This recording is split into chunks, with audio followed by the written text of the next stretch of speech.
Welcome to the Wicket.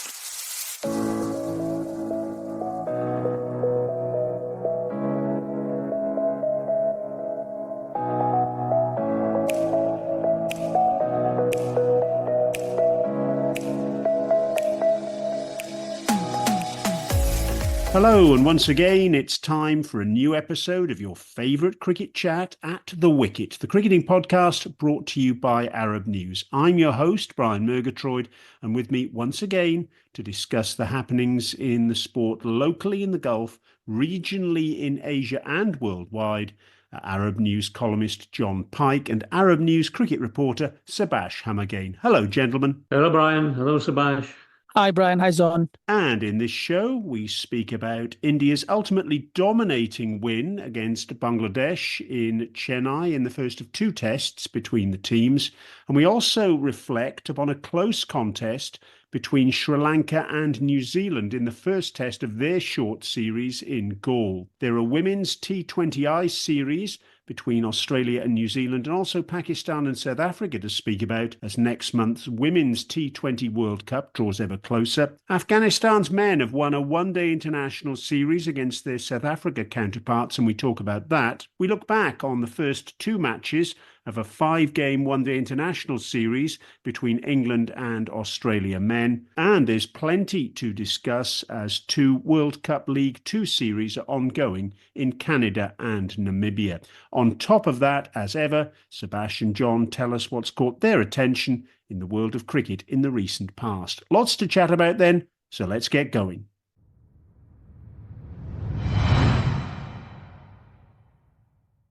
India's men continued their dominant home form in Test cricket by securing a convincing victory over Bangladesh in Chennai, winning by 280 runs with more than a day to spare. That total dominance by the end of the test was hard-earned, though, as Bangladesh, winning the toss and bowling first, reduced India to 34 for 3 and then 144 for 6. Before Ravichandran Ashwin and Ravindra Jadeja combined to add 199 for the seventh wicket. Ashwin made his sixth Test 113, while Jadeja scored 86, and from that point, India assumed control and never relinquished it, despite Hassan Mahmood's 5 for 83. India's seamers got to work and bowled out Bangladesh for just 149, with Jasprit Bumrah taking 4 for 50, but they didn't enforce the follow-on. Instead, they batted again and made 287 for 4, with hundreds to Shubman Gill at number 3 and Test returnee Rishabh Pant, and then they set Bangladesh a remote 515 to win. They never got close to that target, despite 82 from captain Najmal Hossain Shanto, as Ashwin and Jadeja shared 9 wickets between them. Jon, the final result suggests that the decision to bowl first by Bangladesh was wrong. But for a long period of time, it looked the right one, didn't it, before Jadeja and Ashwin combined? This is true. I don't think Bangladesh would have reckoned on Jadeja and Ashwin performing as they did. However, there is an old adage in cricket: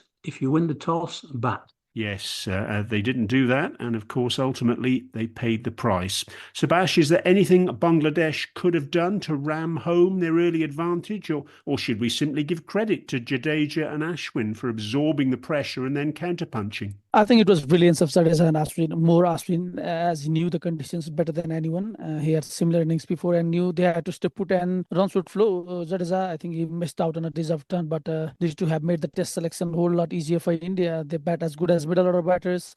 They bowl like specialist spinners. And Bangladesh, I think, for all that early success, knew how important these wickets were going to be. Sadly, they failed to put them under pressure, and the match went into India's hands after that. Jon, what about Ashwin and his all-round abilities? He's got 522 test wickets after the Chennai test, but what about his 3,422 runs in the format? He's a genuine all-rounder, isn't he, especially in Asian conditions? He's a fine cricketer who would have had even more wickets and runs had he not been left out many times for whatever reasons, especially in Asian conditions. But don't forget, he had that fine innings in Australia some years ago, turning around what looked like a defeat into a victory. I was quite amused to listen to Monty Panesar in the week who had a dig, presumably in the direction of England selectors, that if Ashwin were English, he would have been pensioned off already. Thankfully not. Well, he is 38, but he's showing no signs of his abilities going to seed as yet. Subhash, a word on India's second innings 100 makers, Shubman Gill and Rishabh Pant.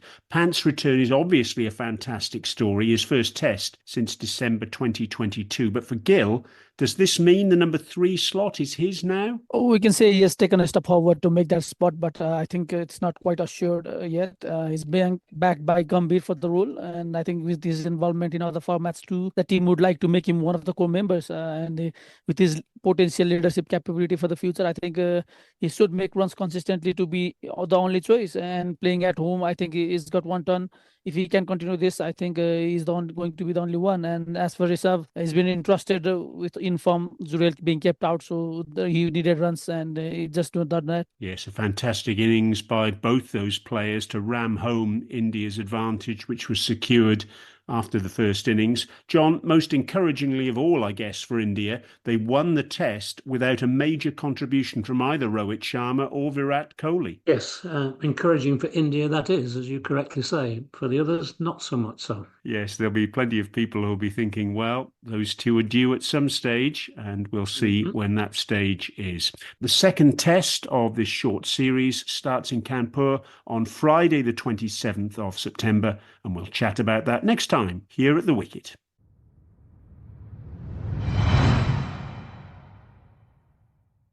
While the Chennai test was going on, there was another test taking place in neighbouring Sri Lanka, with the hosts playing New Zealand in Galle, the first of a 2-match series between the two sides. And it was a cracking match too, with Sri Lanka getting home by 63 runs. New Zealand will surely view the match as a missed opportunity, as they had Sri Lanka 104 for 4 after lunch on day one, only for the home side to reach 305, with almost inevitably, it seems, Kamindu Mendis up the order at number 5, weighing in with an impressive and priceless 114.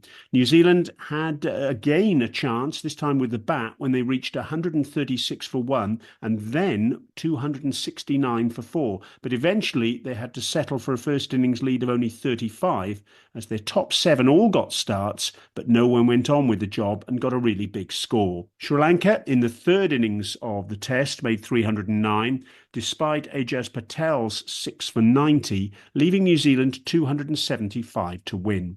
Rachin Ravindra produced a terrific fighting innings of 92, but no one could stay with him, and with left-arm spinner Prabath Jayasuriya taking 5 for 68 to give him 9 wickets in the match, Sri Lanka won early on the final morning of a test that included a rest day because of Sri Lankan elections.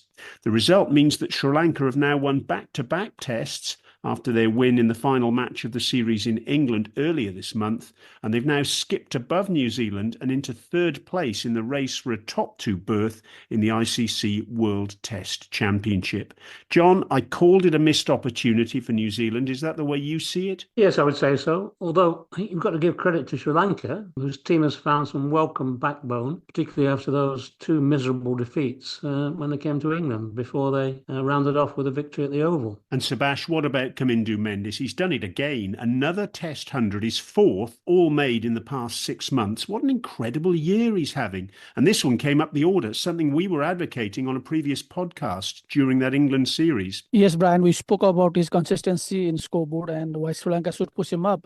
We have a concern about the balance in batting order, but the team has entrusted him to go ahead of Dhananjay De Silva and Kusal Mendis, and he made that count. He came in after injury to Matthews and later on had solid partnership with Angelo and Kusal, the 2 senior players. He got his done 4th century in 7th test with 4 half century to go along, one of them being unbeaten on 92. I think even in second innings, he looked lively before edging out to O'Rourke, is that excellent outswinger. I think he should keep the spot for now with this performance. And John, Subhash mentioned Will O'Rourke there. Let's look at that real positive for New Zealand from this match. The young fast bowler, he took 8 for 104 in conditions that could hardly be said to be conducive to fast bowling.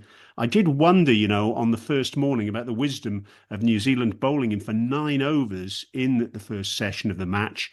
But in just his third test, he stuck to his task superbly. Have the Black Caps found a new fast bowling star here, do you think? Well, it looks that way so far, but it's early days. And as you mentioned, he bowled 9 overs. We don't yet know if his physique is strong enough to be able to cope with that over a longer period of time. And Jon, as a founding member and president, of course, of the Rachin Ravindra Appreciation Society, you must have been delighted with his fighting effort in the fourth innings. Yes, superb knock. After he's fallen out of the limelight a bit in recent months, I think I might have to get onto his case a bit more.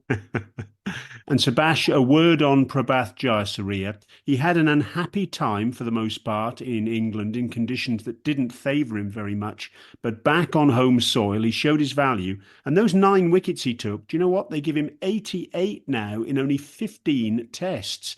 In subcontinental conditions, his accuracy and consistency, they really mark him down as a serious threat, don't they? Yeah, Brian, Sri Lanka has had spinners who make most of the conditions. So he just continued that with his, he may not be inducted in that spin whiz folklore that Sri Lanka has had, but he certainly has helped carry his team's reliance on spin-friendly tracks. He has over 400 wickets in 100 first-class matches. But if you look at his test statistics, I think he has 72 wickets in 9 matches at home and just 16 in 6 away outings. He averages 24, and out of those 9 matches at home, he has taken at least 7 wickets in 8 of those matches. Apart from that Pakistan match, I think he is dominant at home, and he has a lot to do with the results that Sri Lanka is getting at home lately. Yes, very impressive indeed on home soil. And Subas, Sri Lanka have now moved into 3rd spot in the Test Championship table. But do you give them any chance at all of breaking into the top 2 and booking a place in the final at Lord's next year? I think it's tough. They lost that home series to Pakistan, which has hampered them badly right now. If you see, yes, our win at England was nice, but they yet to face South Africa away. Not having to play India has benefited a bit, but having a good start against New Zealand, they still have Australia to visit Sri Lanka. So if they can get both wins against Aussies, they can see themselves having a chance. But South Africa too, I think that's going to be an important one. And Jon, just for the sake of a new narrative, given India and Australia's dominance of the longer format of late, it would be a terrific story, wouldn't it, if Sri Lanka got to that World Test Championship final? Well, it would. As Subas has mentioned, they're going to need a near perfect performance in their upcoming matches. I think probably need 4 wins from the remaining 5 games. So, and as mentioned, 2 are against Australia. So it's going to be a tough ask, but it would be quite a fairy tale, given where they were in Test cricket about a month ago. Well, the second test of this short series between Sri Lanka and New Zealand gets underway again in Galle from Thursday, the 26th of September. We'll discuss that in our next episode.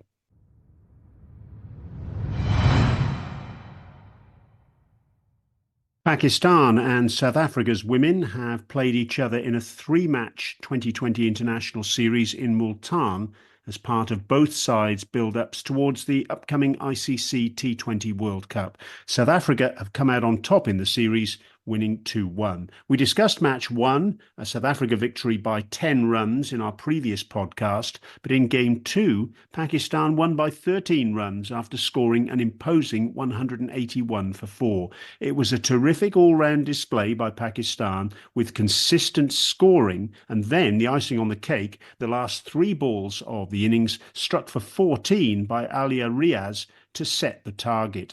South Africa, in reply, were never quite up with the rate, although Chloe Tryon and Sunloose added an unbeaten 80 from 42 balls. But the contribution of spin duo Nashra Sandhu with 2 for 20 and Sadia Iqbal, who took 2 for 27, they did enough to ensure Pakistan won. In the deciding match, South Africa won comfortably. They chased down a target of 154 with 9 balls in hand, as Aneri Dixon, a relative newcomer to the squad and playing only her 13th 2020 international, made a barnstorming unbeaten 44 from just 23 deliveries. So, Jon, with the series completed and both sides looking towards the T20 World Cup, which of them will be the happier? Well, South Africa won 2-1 away, so that will make them happy. On top of that, I think it was great preparation leading into the World Cup, given the likelihood of similar conditions, hot and humid. South Africa played spin well, these different combinations of batters. So it looks like they fine-tuned their batting, but I think they admitted that their bowling and fielding departments need improvement. A number of chances weren't taken in the field, and bowlers leaked runs, particularly in the death overs. And for Pakistan, well, they'll be disappointed, I guess, having levelled the series, to then be defeated. Subas, in a previous episode, you felt Pakistan had the batting to test better sides, and in match 2, they did just that. How positive are you feeling now about their chances in that World Cup off the back of this losing series? Well, we say if Pakistan can bat, they can have that bowling attack to test any side in the world. The second match had good batting performance, and that finishing from early areas, I think that was pretty much decided. Even in the third match, the start could have been better. Bowlers did not make the most of the start they got in reply, getting Brits out in the first over. A lot of positive to take from this series. I think battling 2-2 against one of the best contenders in this World Cup, South Africa. I think this will be a positive side for Pakistan team. And John, it was refreshing to see Annery Dirksen make a match and series winning contribution as a relatively new name among the experienced spine of the side. How much of a positive was that for South Africa from this series? A very big positive. She said that they were the hottest conditions she'd ever played cricket in, so it was an important part of her development in a pressure situation. Came to the crease when Anika Bosch retired, not out with exhaustion, with 70 needed from 10 overs, so I think that's a top effort.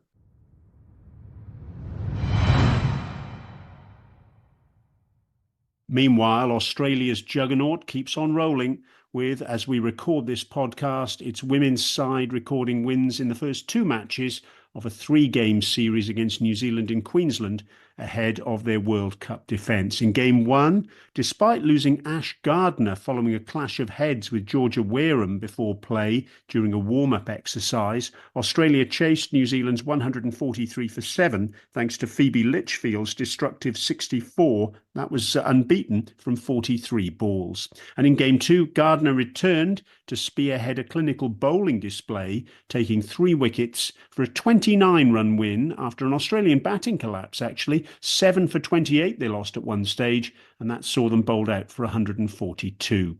John, Australia admitted they batted first in that second game to test themselves in all scenarios ahead of the World Cup, and despite that collapse, they still won comfortably. If you were part of one of the upcoming opponents, would you be buoyed by that show of fragility with the bat, or worried that despite the collapse, they could still rally to win so well? Well, as you say, they were bowled out inside 20 overs for just the second time since the T20 World Cup 2020. So it's a potentially catastrophic collapse, the likes of which never happened to this all-conquering team. Elisa Healy's batting stood out on a difficult pitch, so opponents could be very encouraged by this collapse. On the other hand, demolition of New Zealand innings shows just how formidable they are against the odds. And I think one looks at Australian performances, this is probably a blip. Subas, we marvelled at Phoebe Litchfield's consistency in India in December and January when she made 78, 63 and 119 in successive one-day internationals.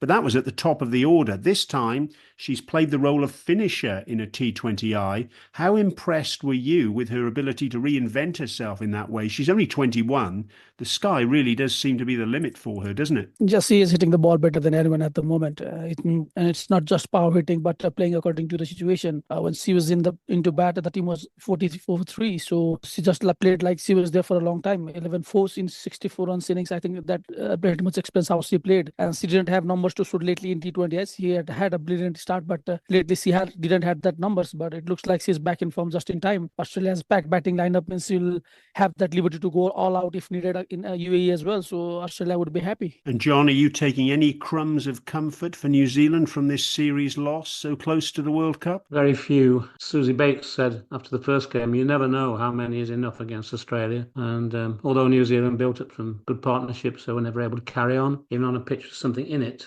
And as we've said, Litchfield took the game away from them. There's some positives, she mentioned, in running between the wickets and taking a few wickets in both matches. But as I say, few real positives. The third match of the series is being played as we record this podcast, and we'll chat about it next time.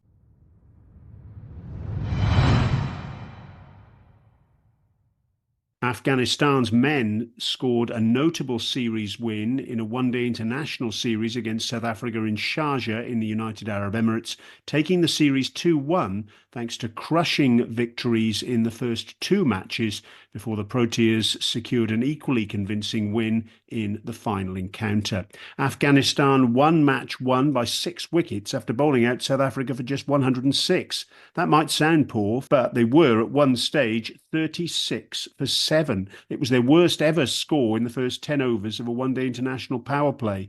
Faisal Haq Farooqi took 4 for 35 with his left-arm pace, while mystery spinner Ala Mohammed Ghazanfar in the side in place of the injured Mujib-ur-Rahman. He was masterful in the power play with 3 for 20. Vian Mulder's 52 was one of the few redeeming features of the match for South Africa. In match 2, Afghanistan piled on the runs. Ramanullah Gurbas made 105 from 110 balls, his 7th one-day international 100 in the space of less than 3 years, making him the leading 100 maker for Afghanistan in the format. Azmatullah Omarzai, he made a blazing 86 from 50 deliveries, and Ramat Shah made a more measured 50, and Afghanistan totaled 311 for 4. South Africa started well in pursuit of that target, but then collapsed in a heap, losing all 10 wickets for just 61, as Rashid Khan on his 26th birthday, and despite a hamstring strain, took 5 for 19, while Nangiala Karote, the left-arm spinner, captured 4 for 26. Rashid was rested for the final match, as was Faisal Haq Farooqi, and it meant that South Africa were able to ease to victory, a target of 170 for them, with Aiden Markram scoring an unbeaten 69 from 67 balls. Afghanistan's final total of 169 owed almost everything to Gurbaz, who made 89. John, what do you make of this series result? South Africa were without a host of top-class players like Kagiso Rabada, David Miller, Heinrich Klaassen, Keshav Maharaj, Anrich Nortje. So does that devalue this from an Afghanistan perspective just a little? A little bit, yes, but it was a very impressive performance by Afghanistan, who, as we know, have some highly talented players, and they took advantage of the situation. And Subas, Afghanistan had at least 7 or 8 players who, through this series, stood up and made telling contributions. Does that reflect their growing depth, do you think? Indeed, Brian. I think resting Faisal and Rashid in the last match, that took against South Africa team that has been so competitive, I think Trost has surely relying on his bench strength as well.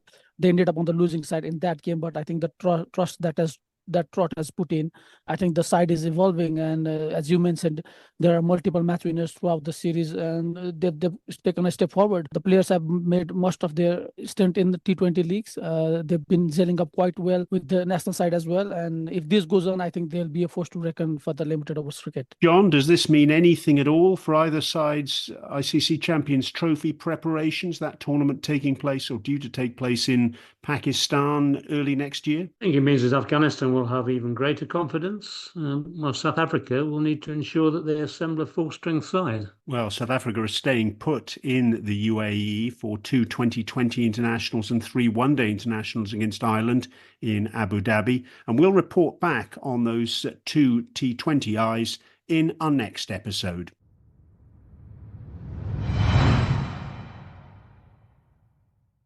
After a shared 2020 international series, England and Australia's men have embarked on a 5-match one-day international series to bring down the curtain on the English cricketing summer. The third match in Durham is taking place as we record this podcast, but in the first 2 games it was Australia, the world champions in this format, who prevailed with 2 comfortable victories by 7 wickets in Game 1 at Trent Bridge and 68 runs in the second encounter at Headingley. In that first match, England were 213 for 2, with almost 18 overs remaining, as Ben Duckett blazed his way to 95 at the top of the order. But his departure, the first of 3 wickets to the part-time leg spin of Marnus Labuschagne, sent the home side into a spiral as a succession of batters were dismissed looking for big hits against Australia's slow bowlers.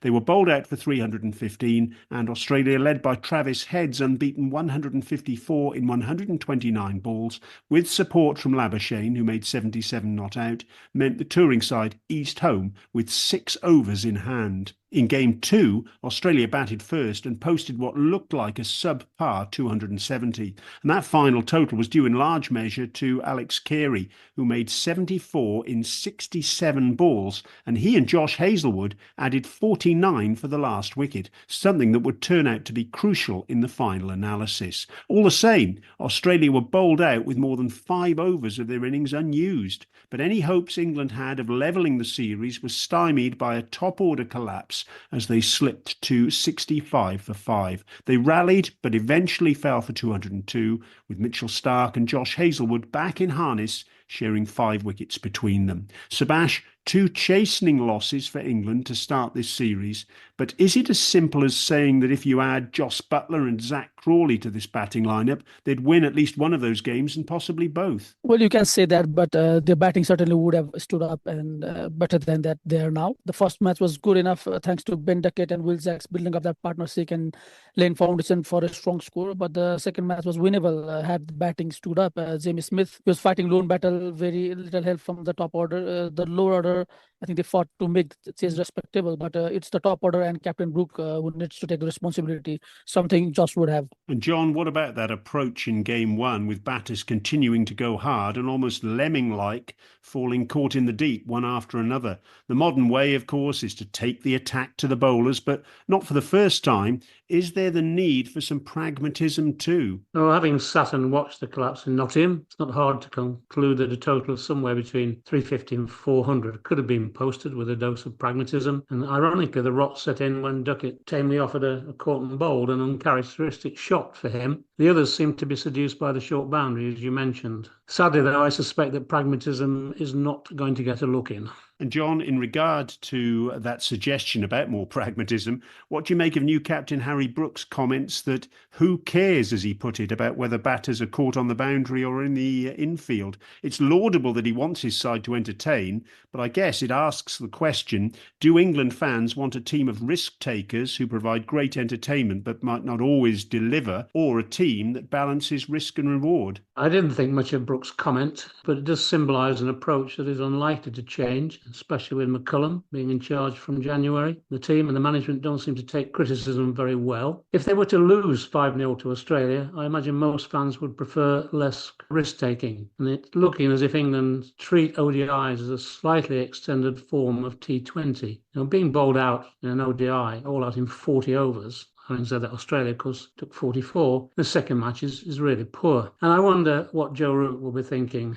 I know his form in the World Cup wasn't good, but then whose was? But surely his style is still relevant in this England ODI team. Let's remind ourselves he's made 16 centuries in ODIs, over 6,500 runs and an average of nearly 48. Still more than a handy performer. Yes, I'm sure he's going to be very much in contention for the Champions Trophy that takes place in Pakistan early next year. Subas, both teams are in transition after last year's ICC Cricket World Cup, but do the results in the first 2 matches suggest Australia is further down that track than England? Australia certainly looks more settled than England at the moment. The core of senior players still there, and they're letting new members come in. Travis Head is cruising in the top order while his opening pattern is not yet settled, but Australia, they're experimenting, and like England, they are getting results which England is not, but I think the core standing form means it's easier for the Aussies rather than the English team. And John, there seems to have been a bit of chat about on Travis Head and whether he can convert his stellar white ball batting form into opening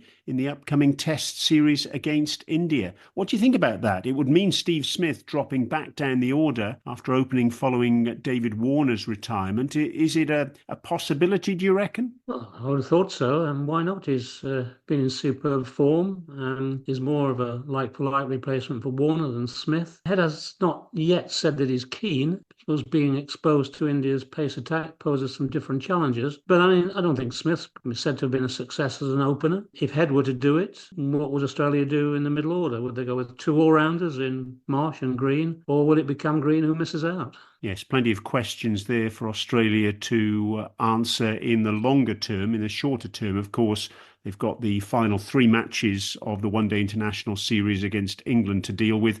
We'll chat about those matches in our next episode.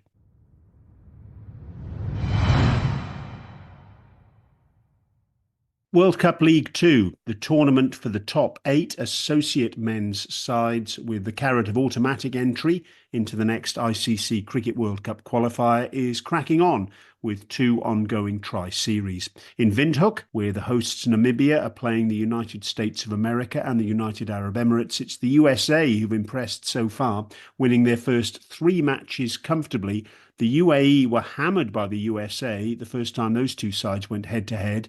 The UAE lost by 10 wickets, but then they bounced back in thrilling fashion, chasing Namibia's 313 to win by 1 wicket in the final over, as all-rounder Ali Nazir hit 4 and 6 to seal the win with 3 balls left. In King City, about 30 kilometres north of Toronto in Canada, with the home side up against Oman and Nepal, Canada have put to one side the chaos that's seen them without a full-time coach to secure convincing victories from their first 3 matches. Their latest success, a 5-wicket win against Nepal, with 8 overs in hand, chasing 182.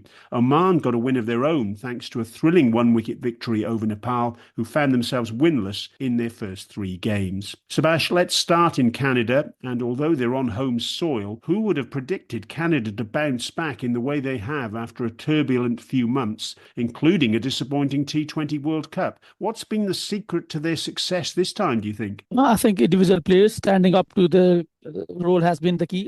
Puran in that first match was exceptional, and Sana has really led the bowling unit, and other players have assisted them as well. There's been rift in between the board, coaching staff, and the players in the past, and the best way for players was to answer from inside the game, and they've done just that. And Subas, I have to ask you about Nepal. 3 losses to start this tri-series, and in the game against Oman, a 1-wicket defeat. Gulshan Jai didn't deserve to be on the losing side in that game with 5 for 47, but they allowed Oman's last pair to add 12 runs for victory. It really was a missed opportunity, wasn't it? Yes, Brian, a big opportunity missed. Nepal desperately needed something positive after the poor start in that inaugural series at home. But they've struggled from their ball 1. The match against Oman was Nepal's to win, but the last few overs, I think that's not the Nepal we used to see. Oman gave Nepal a way back into the game, but it is really sad to see Nepal not picking up themselves, totally out of form. The squad looks bleak. There have been changes, but not coming good. It's not going well for Nepal. And John, in Windhoek, the UAE, like Oman in Canada, secured that 1-wicket win, thanks in large measure to Ali Nazir. But that followed on from the horrible performance against the USA. Which is the real UAE? The one that won that thriller, or the one that fell in a heap against the Americans? I bowled out for 106 in 31.2 overs and losing in 15.5 overs without taking a wicket. It was a true horror show, and it did follow 3 previous defeats. No doubt morale would have been massively boosted in the victory over Namibia, and it was Vishnu Sukumaran who engineered the fight back with 97, aided by Basil Hamid's 71 off 41 balls before Ali Nasser's heroics. I imagine that adapting to altitude in Windhoek at 5,600 feet takes a little while, whilst the early morning temperatures are much cooler than they are in the UAE. Matches starting at 8:30. So perhaps we can expect more of the latter performance. And John, Subas said on the previous episode how impressed he was with the USA, and that they really appear to be finally showing signs of becoming the side everyone in world cricket hopes they can be. They reached, remember, the 2nd round of the T20 World Cup earlier this year. They've had another successful season of Major League Cricket at home, and now these performances under coach Stuart Law. Their latest win, that was a terrific chase against Namibia, scoring 287 to get over the line by 7 wickets with 5 overs to spare, as Andreas Gauss, back from the Caribbean Premier League, made 81 from 68 balls. Is it too early to be positive and optimistic, or can you see real signs of something building for the long term in America? Well, in order to build for the long term, there's a need for investment in infrastructure, in educating the population about the game's complexities, and continuing the development of community leagues and programs at grassroots level. And there is evidence to suggest this is happening. The MOC has helped, of course, in raising the profile, as has the World Cup. And the 2028 Olympics is the next major trigger point.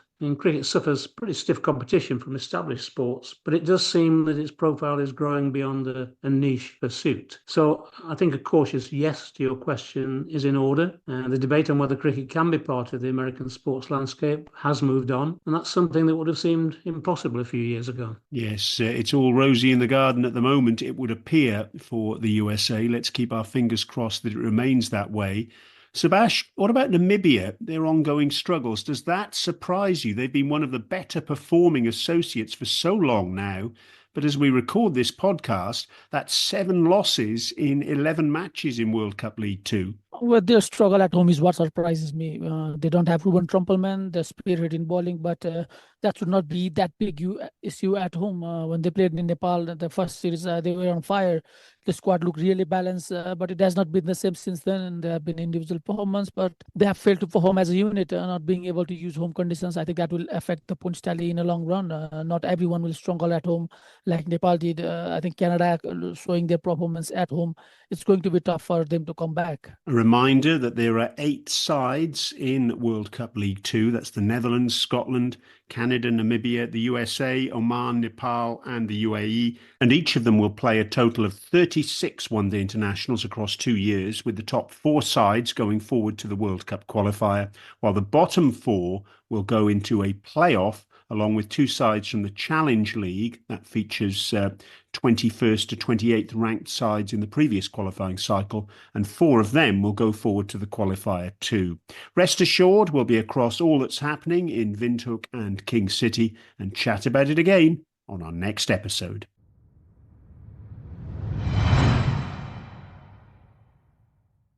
And finally, gentlemen, as we always do, let's hear from you about something that's caught your attention this week in the world of cricket. Subas, first of all? Well, there can be a podcast without mention of Saqib, and recently he's been in a lot of things, and him using a special neck strap to fix his head position was something new for me. Later on, I read about his vision problem, digging to his head position problems and all, but after using neck braces in training camps, he's using his strap in these matches. It's like him eating it out during batting, but if it helps him, it's okay, but looks different while he's batting that. Yes, he's certainly trying to innovate. You've got to give Shakib Al Hassan credit. He's always in the headlines for one reason or another.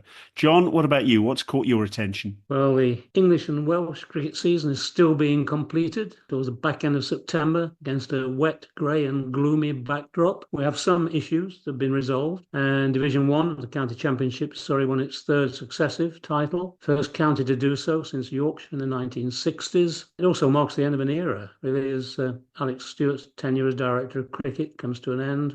And Alex, along with his father, Mickey, have over 70 years association with the county as players, coaches and directors. And I think the fact that they won the title, given the calls that the England national team make on them, shows an incredible depth of resource. Relegation issues still have to be settled in Division 1, but the one-day cup final was played on the reserve day because of a washout on its allotted day. But instead of being a 50-over match, it was a 20-over match in order to try and get a conclusion. And amongst this really charade, it's not a good way to treat a 50-over tournament by the English and Welsh Cricket Board. Once a premier tournament, it's now been substantially diluted, but at least Brian Murgatroyd can have a smile on his face because the winners over Somerset were Glamorgan. Yes, I'm a lapsed Glamorgan member and have followed the county for many, many years, so I was delighted to see that success. But at the same time, John, as you mentioned, it has been a much diluted competition. And one of the reasons Glamorgan were able to succeed at it was because they had so few calls from their squad for the 100, because the tournament took place while the 100 was going on, and quite a few counties were therefore missing lots of quality players. So that does take the edge off the success from a Glamorgan perspective. But a win's a win, I guess, isn't it? Yeah, sure is. Can't take it away. Well, that's all for this episode of The Wicket. We'll be back soon with more cricket chat from the Gulf region, Asia and worldwide. As ever, please don't forget to like, subscribe and comment on what you've heard wherever you get your podcast. And, this is Brian Murgatroyd along with Jon Pike and Subas Humagain saying thanks so much for listening. And until next time, goodbye. Goodbye. Goodbye.